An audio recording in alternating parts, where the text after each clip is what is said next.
경북의 외진 마을 세월의 무게를 고스란히 담은 김씨 종갓집은 단번에 위압감을 풍겼다. 돌담과 기와지붕, 수백 년 동안 이어진 종가의 기운이 공기 속에 스며 있는 듯했다. 박혜윤은 그 대문 앞에 서자 심장이 빠르게 뛰었다. 손에 쥔 보따리마저 무겁게 느껴졌다. 결혼식 날 신부의 미소로는 다 감출 수 없는 떨림이 그녀를 휘감았다. 첫날부터 시어머니 김정숙의 눈초리는 냉혹했다. 입술을 꽉 다문 채 마치 집안의 모든 숨결을 지배하는 듯한 기세였다. 혜윤아, 우리 집은 대대로 종손이 끊긴 적이 없어. 내가 해야 할 일은 단 하나다. 아들을 낳는 것. 말이 끝나기도 전에 혜윤은 몸을 움찔했다. 사람이 아이를 정해 낳을 수 있다니, 하지만 이 집에선 당연한 요구인가. 마음속 깊이 불안과 두려움이 스며들었다. 그녀는 억지로 웃으며 고개를 끄덕였지만 손바닥은 땀으로 젖어 있었다. 3년이 흘러 드디어 아이가 태어났다. 새벽의 축복처럼 느껴진 순간, 그러나 시어머니의 얼굴은 곧장 어두워졌다. 에이, 쓸모없는 계집애를 낳았구나. 그 한마디에 혜윤의 가슴은 무너졌다. 눈앞이 흐려지면서도 남편 김민수는 부드럽게 손을 잡았다. 괜찮아, 여보. 내겐 내가 아이를 낳아준 것만으로도 충분해. 하지만 그 말조차 시어머니의 차가운 눈초리 앞에서는 아무 힘을 쓰지 못했다. 둘째, 셋째 아이도 모두 딸이었다. 시어머니의 말은 점점 날카로워졌다. 아이고, 이 집안 종손 끊기게 생겼네. 며느리가 복이 없어도 이렇게 없을 수가 있나. 집안의 공기는 무겁게 가라앉았고 혜윤은 마음속 깊이 죄책감과 좌절을 삼켰다. 아이들은 혜윤에게 안겨 울었지만 시선은 늘 차가운 시어머니에게 향했다. 셋째 아이가 돌을 맞던 해 사건은 피할 수 없이 일어났다. 어느 날 오후 시어머니가 마당으로 혜윤을 불렀다. 빗방울이 땅을 때리며 사정없이 튀었다. 짐 싸라. 이 집에서 더 이상 얼굴 보기 싫다. 아들 못 낳는 며느리가 무슨 소용이냐. 어머니, 제가 무슨 잘못을 했습니까? 아이들이 무슨 죄가 있다고. 닥쳐. 그 계집애들 데리고 당장 나가라. 종갓집 때문에 내 그림자도 다시는 비치지 말아라. 그날 밤 억수같이 쏟아지는 비 속에서 혜윤은 세 딸을 품에 안고 보따리 하나를 들고 집을 나섰다. 빗소리와 함께 아이들의 울음이 뒤엉켜 가슴을 후벼 팠다. 대문 밖 첫 발을 내디딜 때 오래된 집의 그림자가 천천히 그녀를 따라오는 듯했다. 마음속에는 억울함과 슬픔이 뒤엉켰지만 그녀는 아이들의 손을 꼭 잡았다. 엄마가 있잖아. 우리가 함께라면 괜찮아. 비에 젖은 머리카락과 옷, 발밑에 진흙, 울음 섞인 바람 속에서도 혜윤은 묵묵히 걸었다. 종갓집의 기세와 억압에서 벗어나 이제 자신과 아이들만의 삶을 향해 한 걸음 내딛는 순간이었다. 쫓겨난 뒤 10년. 혜윤은 하루하루를 버티는 것이 전부였다. 좁은 새방에서 세 딸과 함께 생활하며 하루 일과는 끝없는 노동의 연속이었다. 아침이면 새벽 공기 속에 섞인 담배 연기와 음식 냄새가 섞인 골목을 달리며 신문을 배달하고 낮에는 시장에서 무거운 상자를 나르고 밤이면 식당에서 설거지를 했다. 손바닥은 거칠고 등은 하루하루 더 굽어갔다. 그러나 그녀의 마음속엔 포기할 수 없는 희망이 있었다. 아이들의 미래를 위해서라면 어떤 고단함도 견딜 수 있었다. 큰딸 지수는 공부를 남다르게 잘했다. 장학금을 받는 순간 혜윤의 눈에는 말할 수 없는 감격과 안도감이 스며들었다. 지수는 밤늦도록 책을 붙들고 어두운 새방에서 홀로 눈물을 훔치며 공부했다. 둘째 수아는 음악적 재능이 뛰어나 동네 합창단에 뽑혔다. 노래를 부르는 수아의 얼굴에는 행복이 가득했고 혜윤은 그 모습을 보며 마음속 깊이 위안을 얻었다. 막내 소희는 어린 나이임에도 집안일을 도맡았다. 설거지, 청소, 빨래 소희는 엄마를 돕겠다며 웃음 섞인 눈빛으로 일을 해냈다. 하지만 혜윤의 마음은 늘 시커멓게 타들어갔다. 왜 내가 이렇게 살아야 해? 내가 무슨 죄가 있다고.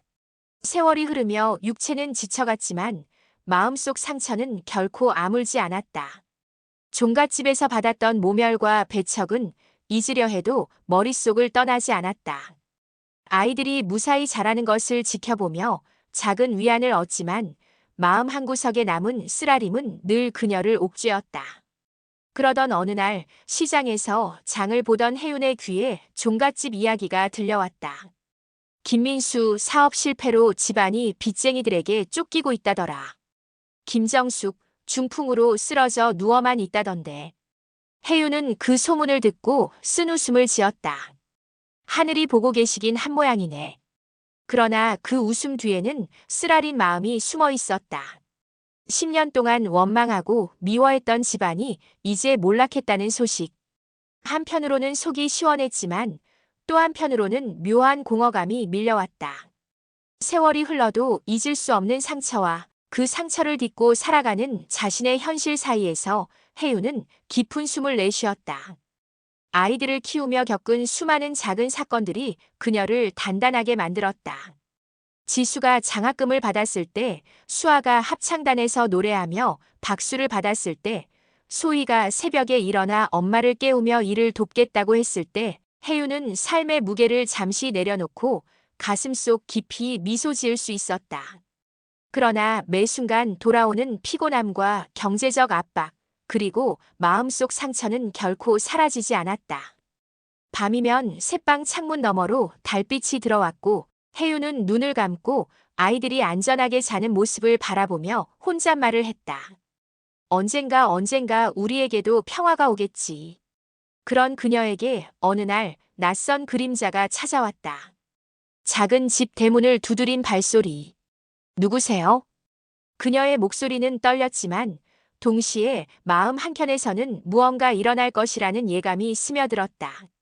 세월이 만든 단단함과 상처가 함께 뒤섞인 순간 혜윤은 이 손님이 가져올 운명을 직감하지 못했다. 늦은 밤 낡은 새방의 대문이 쿵쿵 두드려졌다. 바람에 흔들리는 나뭇가지 소리와 섞여 두드리는 소리는 유난히 크게 들렸다. 혜윤은 긴장된 손으로 문고리를 잡으며 떨리는 목소리로 물었다. 누구세요? 낯선 여인의 목소리가 낮게 울려 퍼졌다. 나는 무당이요. 박혜윤 씨, 당신에게 전할 말이 있소. 문을 열자 붉은 저고리를 걸친 여인이 안으로 들어왔다. 차갑고 날카로운 눈빛이 방 안을 훑었다. 향의 연기가 희미하게 방 안에 퍼지며 혜윤의 등골을 오싹하게 만들었다. 무당은 잠시 방 안을 살피고 낮게 중얼거렸다. 집안 공기가 무겁구나. 원혼이 떠나지 못하고 따라붙어 있네. 혜윤은 깜짝 놀라 몸을 뒤로 빼며 떨었다. 원혼이라니요? 왜 저한테 그런 게? 무당은 천천히 한숨을 내쉬며 말했다. 당신을 내쫓은 종갓집, 그 집안에는 오래된 업보가 숨어 있어. 원래라면 그 죄는 시어머니와 남편이 짊어져야 하지만 지금은 당신 아이들에게까지 흘러가려 하고 있어. 그 말을 듣는 순간 혜윤의 마음속 깊은 곳에서 공포와 분노가 동시에 치밀었다. 손이 떨리고 숨이 막혔다. 제발 제 아이들은 건드리지 마세요. 저 하나만 괴롭히면 되잖아요. 무당은 고개를 저었다. 눈빛에는 단호함이 묻어났다. 이건 개인의 문제가 아니오. 집안의 비밀이 드러나야만 풀리는 업보다. 당신이 혼자 감당할 수 있는 문제가 아니오. 혜윤은 며칠 밤을 뜬 눈으로 지새웠다. 아이들이 잠든 뒤 그녀는 방 안에 홀로 앉아 머리를 감싸쥐었다. 무당의 말이 계속 머릿속을 맴돌았다. 집안의 비밀이 드러나야만 업이 풀린다. 고단한 현실 속에서도 혜윤은 자신이 무엇을 해야 하는지 알 수 없었다. 그러나 마음 한켠에서는 불길한 운명이 다가오고 있다는 예감이 점점 짙어졌다. 무당이 남긴 한마디가 그녀의 머릿속을 맴돌았다. 진실은 반드시 드러나리라. 피로 얽힌 집안의 족쇄는 진실로만 풀 수 있소. 그날 이후 혜윤은 아이들을 품에 안고도 마음속 깊은 긴장감을 떨칠 수 없었다. 아이들의 웃음이 위안이 되면서도 불안감은 늘 그림자처럼 따라다녔다. 빗방울이 창문을 두드리는 소리, 바람에 흔들리는 담쟁이 덩굴, 골목길을 스치는 발걸음 소리까지도 그녀의 신경을 곤두서게 만들었다. 며칠 뒤 혜윤은 결심했다. 과거의 상처와 마주하고 숨겨진 진실을 찾기로. 아이들에게 닥칠지도 모를 위험을 생각하면 피할 수만은 없었다. 아이들 조금만 기다려. 엄마가 반드시 해결할 거야. 그녀는 세 딸을 재우고 조심스레 셋방 문을 잠갔다. 달빛 아래 혜윤의 얼굴은 긴장과 결심으로 굳어 있었다. 그리고 그때 마음속 깊은 곳에서 알 수 없는 힘이 솟구쳤다. 이제 진실을 마주할 시간이 왔구나. 그 순간 혜윤은 오래된 집안의 그림자와 마주한 듯한 묘한 기분을 느꼈다. 집안에 얽힌 저주, 감춰진 비밀, 그리고 무당이 경고한 업보. 그 모든 것이 그녀를 시험하고 있었다. 그녀는 숨을 깊게 들이쉬고 앞으로 다가올 운명을 준비했다. 며칠 뒤 종갓집에서 전화가 걸려왔다. 숨이 막히는 듯한 소식이었다. 어머니가 위독하십니다. 마지막으로 와주십시오. 혜윤은 전화를 끊고 한참을 멍하니 앉아 있었다. 마음속에 여러 감정이 뒤엉켰다. 분노, 슬픔, 의문, 그리고 미묘한 기대감까지. 내가 그 집 대문을 다시 밟게 될 줄이야. 무당의 말이 떠올랐다. 집안의 비밀이 드러나야만 업이 풀린다. 혜윤은 잠시 아이들을 바라보았다. 세 딸이 방 안에서 잠들어 있는 모습, 천진난만한 숨결, 작은 손가락을 모아 쥐고 있는 모습이 눈에 선했다. 아이들은 안전해야 해. 엄마가 끝까지 지켜줄 거야. 그리하여 혜윤은 아이들을 친정집처럼 신뢰할 수 있는 이웃에게 맡기고 홀로 종갓집으로 향했다. 길 위로 달빛이 쏟아졌고 그녀의 그림자는 길게 늘어졌다.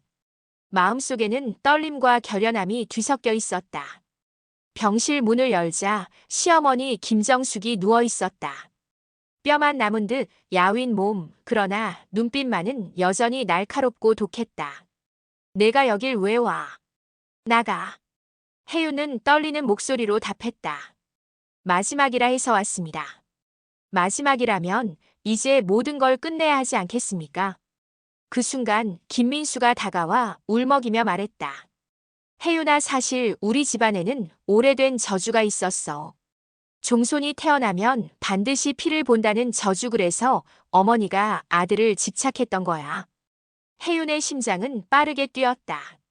숨이 멎을 듯한 긴장감이 그녀를 덮쳤다. 무슨 말씀인지 정확히 이해가 되지 않아요. 민수는 잠시 눈을 감고 떨리는 목소리로 말을 이었다. 사실 내가 처음 낳은 아이 아들이었어. 혜윤의 눈이 휘둥그레졌다. 무슨 말씀이세요? 제 처사이는 분명 딸이었는데. 민수는 고개를 떨구고 흐느꼈다.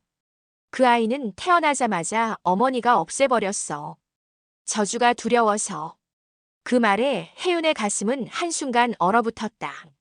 10년 동안 쌓인 원망, 분노, 상처가 한꺼번에 폭발할 듯했다. 김정숙은 비명을 질렀다. 입 다물라. 그건 집안의 치욕이다. 하지만 민수는 울부짖듯 말했다. 당신은 아들을 못 낳은 게 아니었어, 혜윤아. 우리 아이는 태어났었어. 하지만 어머니가. 혜윤은 병실 바닥에 털썩 주저앉았다. 눈앞이 아득하고 머릿속이 하얗게 변했다. 10년 동안 원망했던 모든 것이 산산조각이 났다. 그녀가 견뎌온 수많은 고통, 아이들과 함께 살아온 힘든 세월, 그리고 그 세월 동안 쌓인 원한 모든 것이 의미를 잃어버린 듯 했다. 그녀는 손으로 얼굴을 감싸주며 울부짖었다. 내 인생은 다 거짓이었단 말입니까? 그 순간 병실 안은 무겁고 차가운 공기로 가득 찼다. 창문 사이로 새어들어오는 달빛조차 그녀의 슬픔과 충격을 온전히 가릴 수 없었다. 민수는 그녀의 손을 잡았다. 혜윤아, 이제 진실을 알아야만 해. 그리고 우리 집안의 업보도 끝낼 수 있어. 혜윤은 떨리는 손을 잡히고 세상의 모든 무거운 비밀을 감당해야 하는 운명을 받아들였다. 마음속 깊이 결심했다. 아이들은 이제 안전해야 해. 나는 끝까지 진실을 마주할 거야. 병실 밖 달빛에 비친 종갓집의 그림자는 여전히 위압적이었지만 혜윤의 눈빛은 단단하게 빛났다. 앞으로 어떤 일이 있어도 그녀는 과거의 상처를 넘어 아이들과 함께 살아갈 힘을 찾을 것임을 직감했다. 병실 안의 공기는 숨막힐 듯 정적이었다. 시어머니의 비명과 민수의 흐느낌, 혜윤의 울음이 뒤엉켜 마치 시간조차 멈춘 듯 했다. 그때 병실 문이 벌컥 열렸다. 바람과 함께 낯익은 그림자가 들어왔다. 붉은 저고리를 입은 무당이었다. 그녀의 눈빛은 차갑고 날카로웠다. 이제 진실이 밝혀졌구나. 무당의 목소리는 단호하고 또렷했다. 병실 안의 긴장감이 더욱 깊어졌다. 김정숙은 몸부림치며 괴성을 질렀다. 나를 저주하려는 거냐? 내가 뭘 안다고. 그러나 무당은 한치도 흔들리지 않았다. 죽은 줄 알았던 그 아들 살아있다. 혜윤은 숨이 멎는 듯한 충격을 받았다. 살아있다고요? 무당은 방 안을 천천히 둘러보다가 김민수를 똑바로 가리켰다. 바로 저 사람이요. 혜윤은 귀를 의심했다. 눈앞의 남자가 그녀에게 익숙하지만 동시에 낯설었다. 무슨 말씀이에요? 저 사람은 제 남편인데. 무당은 고개를 끄덕였다.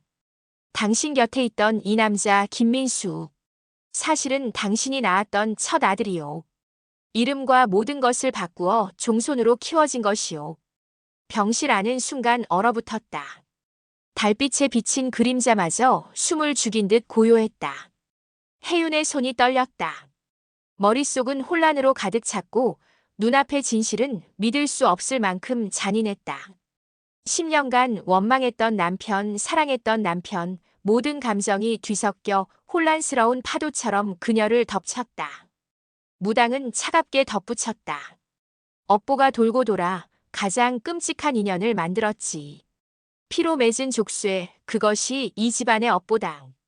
김정숙은 몸부림치며 마지막 숨을 내쉬었다. 내가 모든 것을 잃었구나. 병실은 고요해졌고 차가운 공기만이 남았다. 혜윤은 아이들을 떠올리며 울음을 터뜨렸다. 마음속 깊은 분노와 슬픔이 동시에 밀려왔다. 그러나 동시에 단단해졌다. 10년간의 고난과 상처, 배신, 원망은 이제 진실을 마주함으로써 해방될 수 있었다. 그녀는 깊은 숨을 내쉬며 속으로 다짐했다. 이제부터는 내가 지켜야 한다. 아이들과 내 삶을 위해 누구에게도 휘둘리지 않을 거야. 그 후 종갓집은 몰락했다. 재산과 권력, 집안의 명예 모두 사라졌다. 그러나 그보다 중요한 것은 진실이 밝혀지고 혜윤과 아이들이 자유를 얻었다는 사실이었다. 세 딸은 엄마와 함께 다시 세상 밖으로 나와 웃음을 되찾았다. 마지막 장면, 혜윤은 아이들을 품에 안고 먼 산을 바라보았다. 달빛 아래 아이들의 얼굴에는 평화와 희망이 가득했다. 세상의 모든 고난과 업보를 뒤로하고 새로운 삶이 시작되는 순간이었다. 마지막 문장은 이렇게 남는다. 피로 이어진 인연은 때로는 가장 끔찍한 족쇄가 된다. 그러나 진실과 사랑이 닿는 곳에서는 그 족쇄조차 풀릴 수 있다.